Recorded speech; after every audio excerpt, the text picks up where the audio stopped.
Welcome back, ladies and gentlemen. Continuing our discussion with Dr. Khalil.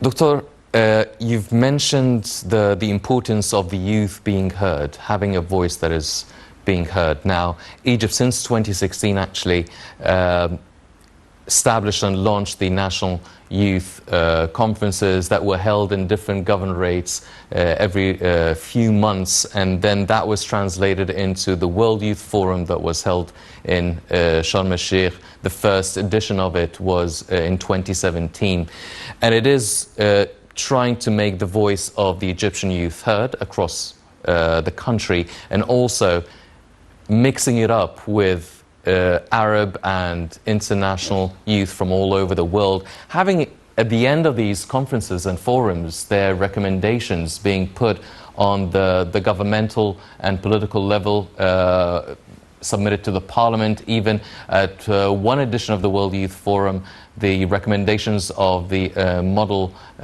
United Nations and Security Council was submitted as Egypt's official recommendations for the UN Security Council, because Egypt had a non-permanent seat that year.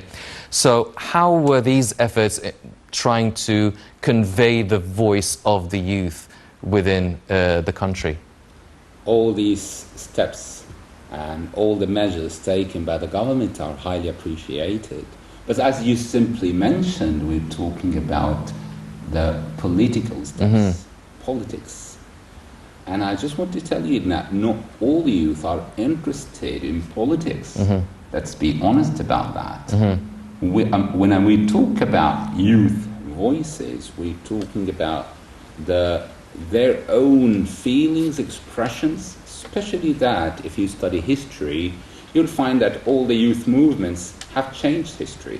If you read the history of the West, of course, you know, in the late 60s, the youth movements calling for the liberty, freedom, African Americans and all that. So, given the fact that youth have got this energy and the power, so their voices have to be heard, not just politically, socially as well, in terms of art. And this is what I'm saying, is that at schools, and by the way, if you browse through social media, you will find young men and women expressing their voices on social media. This is a form of expression.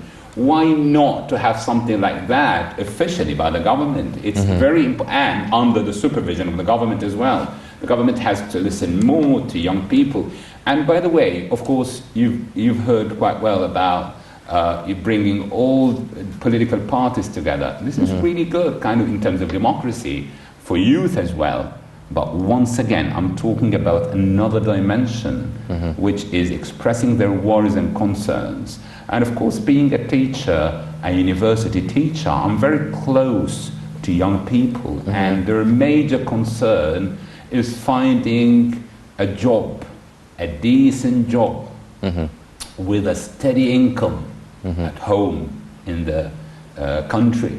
Yes. So this has to be translated into steps by the government and to be understood, fully understood by parents as well.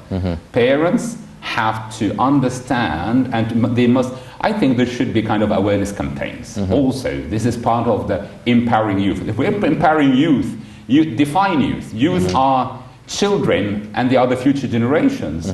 So providing awareness campaigns to parents to tell them sometimes how to bring their kids in a proper way academically and psychologically as well. Yes. And of course, when we talk about empowering youth, we're talking about the power of education, the power of culture, the power of awareness, and the power of dogma. Yes. You know, the doctrines, how people believe. By the way, of course, for example, yes, young people nowadays, kids, are exposed to dangerous cultures through video games, yes, online games.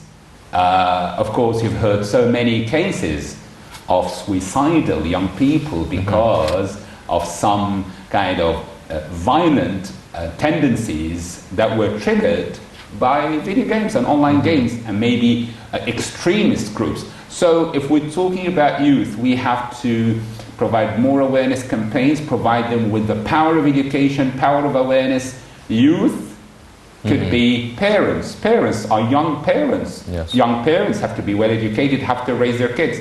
And of course, I'm not going to derail from the topic itself to know that if we're talking about youth, children, we have to talk about the domestic stability and how to kind of, fight domestic violence. Yes. Because this all goes back to society and the power of youth. Yes.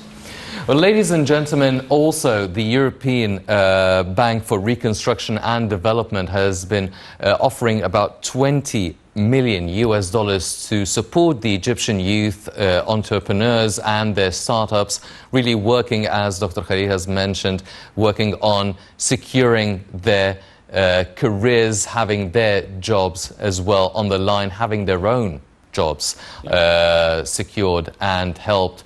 Let's check out this report and we'll be right back.